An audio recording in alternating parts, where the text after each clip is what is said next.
자, 안녕하십니까. 관세법 모의고사 4분의 1범이죠.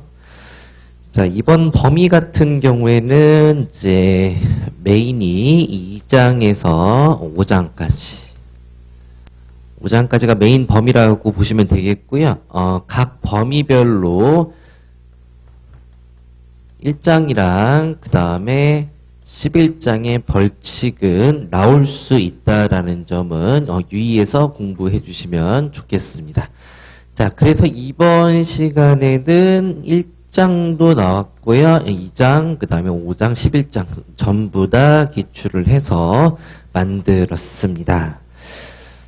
자, 문제 1번부터 한번 보도록 할게요. 관세법에 관한 다음 물음에 답하시오입니다.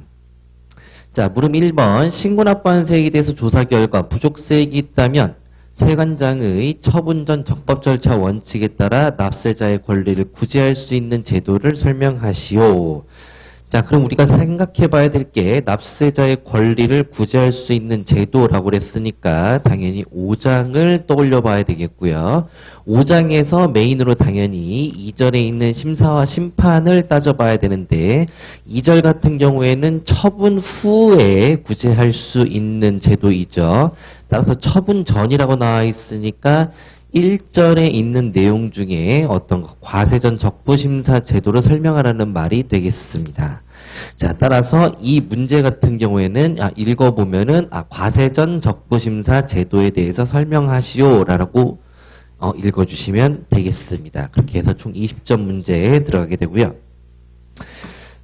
자, 납부 의무가 소멸되는 사유 4가지 쓰고 관세 징수권의 소멸시효에 대하여 기술하시오. 단순한 내용이죠. 2장 2절에 있는 내용 중에서 소멸사유 4가지 써주시면 되겠습니다. 그리고 소멸시효에 대해서 기술하라고도 했으니까 청구권의 소멸시효까지는 써주실 필요는 없겠고요. 징수권의 소멸시효, 징수권의 소멸시효까지만 써주시면 되겠습니다. 그러면은 소멸시효 기간은 얼마나 되는 것인지, 그 기산일은 얼마인지, 그 다음에 이 중단과 정지는 어떤 사유가 있을 때 발생하는지 이런 내용 써주시면 되겠습니다. 자, 관세법상 다음 물음에 답하시오입니다. 자, 물음 1번. 원칙적인 납부기한에 대해서 기술하시오라고 되어 있는데 법 제9조에 있는 15일짜리 3개 써주시면 되겠죠. 그렇게 해서 5점 가져가시면 되겠고. 자, 담보 등이 없는 경우에 관세징수와 강제징수비의 징수 절차에 대해서 기술하시오라고 되어 있는데 담보 등이 없는 경우에 관세징수라고 하는 것은 담보 규정에 있는 제26조를 쓰면 된다라고 보시면 되겠고 여기가 뭐가 시작되는 부분입니까? 강제징수가 시작되는 부분이다.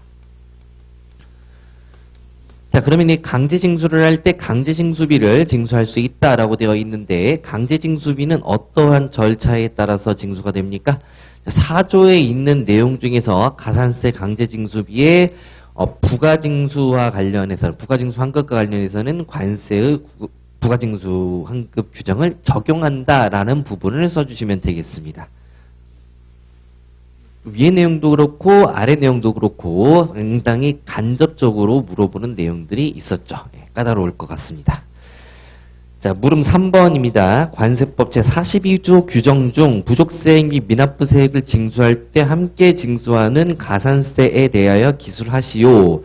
근데 가산세 감면은 제외한다라고 나와 있네요. 자, 그러면 여기에서 우리가 봐야 될 것은 부족세액 및 미납부세액을 징수할 때 함께 징수하는 가산세이니까 어떤 거? 1항에 대해서 쓰시오라는 말이 되겠습니다. 따라서 1항에 대해서 쓰시고 추가적으로 기술해야 될 부분이 2항과 관련된 내용. 부정한 행위가 있을 때 어떻게 하느냐. 그리고 아까 위에서 언급했던 것처럼 이 가산세의 부가징수 절차는 어떻게 되느냐 까지 써주시면 괜찮겠습니다.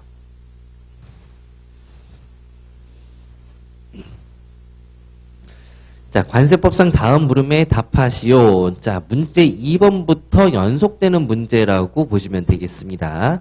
자, 문제 2번에서는 이제 강제징수와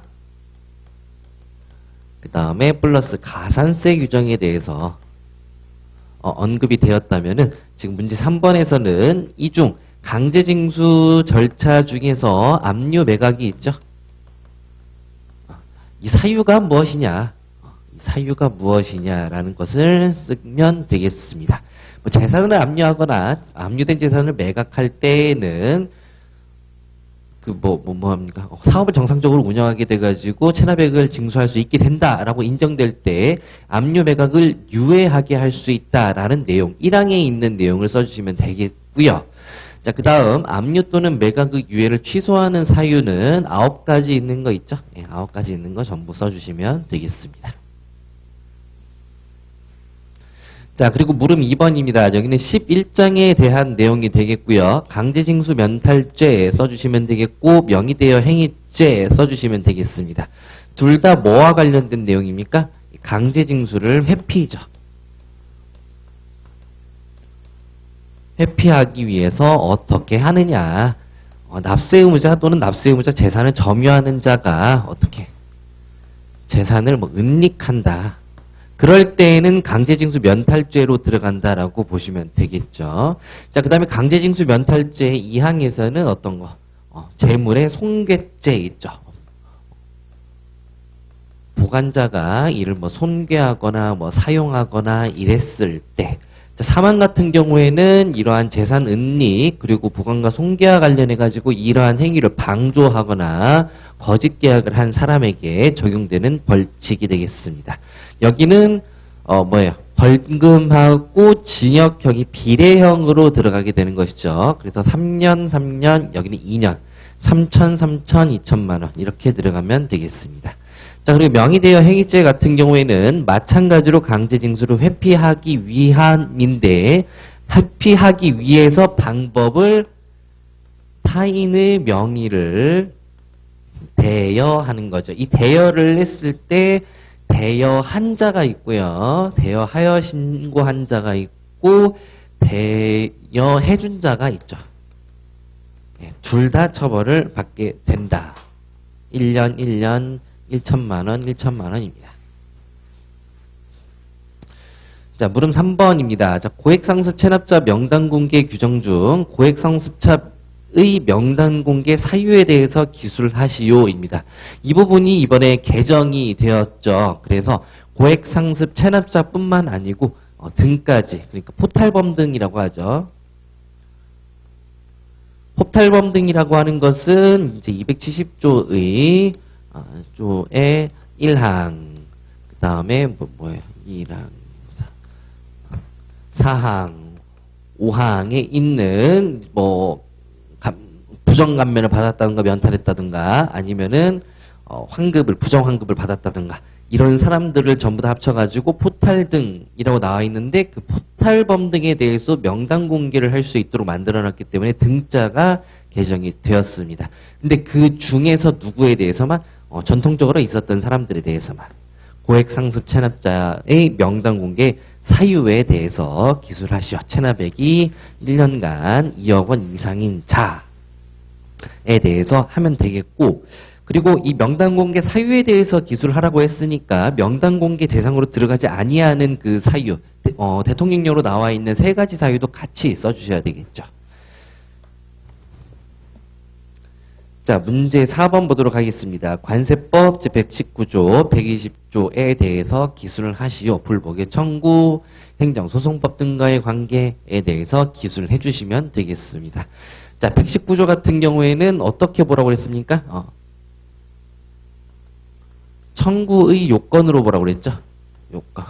따라서 목차는 관행심, 이의신청, 그 다음에 재청구, 감사원법에 따른 심사청구와 관련해가지고 여기서는 뭐만 나와 있다? 청구 기간만 나와 있다. 그러니까 감사원법 청구 기간, 그 다음에 거친 경우에는 그 처벌에 대해서 소재 기간, 그리고 그 기간은 불변이다. 이런 청구 기간만 나와 있다라고 보시면 되겠고, 나머지는 내국세 등에서는 관세법의 심사청구 절차를 거칠 수 있다.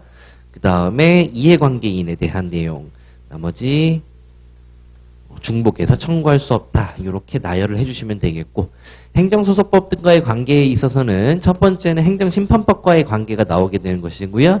두 번째는 행정소송법과의 관계가 나오는데 소재기 요건이 나오게 되는 것이죠. 이 소재기 요건은 원칙 부분이랑 그 다음에 단서 부분이 나오게 되는데, 밑에 나와 있는 소재기 기간에 원칙과 관련된 내용을 먼저 언급을 해주시고, 그 다음에 단서 규정에 예외와 관련된 내용을 기술을 해주시면 되는데, 예외와 관련된 내용 같은 경우에는 제조사 결정이 있어가지고 제조사를 하게 된 경우가 되겠죠. 따라서 이 예외가 두 가지로 나눠진다라고 보시면 되겠습니다. 제조사가 끝난 후에 그 처분에 대해서 다시 심사 청구를 거친 경우는 어떻게 하냐? 심사 청구를 거치지 않은 경우에는 어떻게 소재기를 하느냐라는 내용 써주시면 되겠습니다. 그리고 마지막으로 감사원법 심사 청구를 거친 경우에는 이 절에 따른 불복 절차를 거친 것으로 본다.